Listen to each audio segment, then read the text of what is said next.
మన రాజకృష్ణ ఫ్యాక్టరీ అవుట్లెట్లో మరి ఇవాళ కలెక్షన్స్ ఏంటి మరి చూసుకుంటున్నా వన్ సైడ్ చూసుకున్నట్లయితే ఇక రెడీమేడ్ అలాగే మంచి సారీస్, ఇంకొక సైడ్ చూసుకున్నట్లయితే మీకు ఇమిటేషన్ పట్టు ప్యూర్ జరీ కావచ్చు, లేకపోతే అందులోనే మనకి contrast colour options designer saris కావచ్చు. ఇక్కడ నేను మీకు ఈ సారీస్ సంబంధించిన 2 కలర్స్ చూపిస్తాను.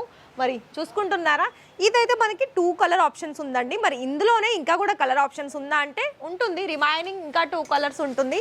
ఫర్ ఎగ్జాంపుల్ మీకు ఇందులో మేబీ 4 లేదా 5 కలర్ ఆప్షన్స్ ఉంటుంది. కానీ ప్రతి దానికి కూడా ఇలా మనకి సారీ మిడిల్ కలర్ అయితేంది, దానికి వచ్చిన బోర్డర్ మనకి కాంట్రాస్ట్లో వస్తుంది. మరి ఇంతే కాకుండా మీకు ఇలా పైతానిలో కావాలనుకున్నా కూడా పైతాని కలెక్షన్స్ కూడా ఇక్కడ బోలెడ్ కలెక్షన్స్ అనేది ఉంది. లేదు అనుకుంటే ఫ్యాన్సీ వేర్ శారీస్ కూడా ఉన్నాయండి. ఫ్యాన్సీ వేర్స్లో కూడా ఇలా మనకి సిల్క్ బేస్ సంబంధించిన శారీస్ కూడా చాలా కలెక్షన్స్ అయితే ఉంది. మరి ఇంకా కూడా మీరు వీడియో కాల్లో సెలెక్షన్ చేసుకోవాలనుకున్నా లేదా డైరెక్ట్ విజిట్ చేసి పర్చేస్ చేసుకోవాలనుకున్నా కూడా మీరు ఏం చేయాలి, ఫస్ట్ కాల్ చేయండి, తెలుగులోనే మాట్లాడే వాళ్ళు ఉంటారు.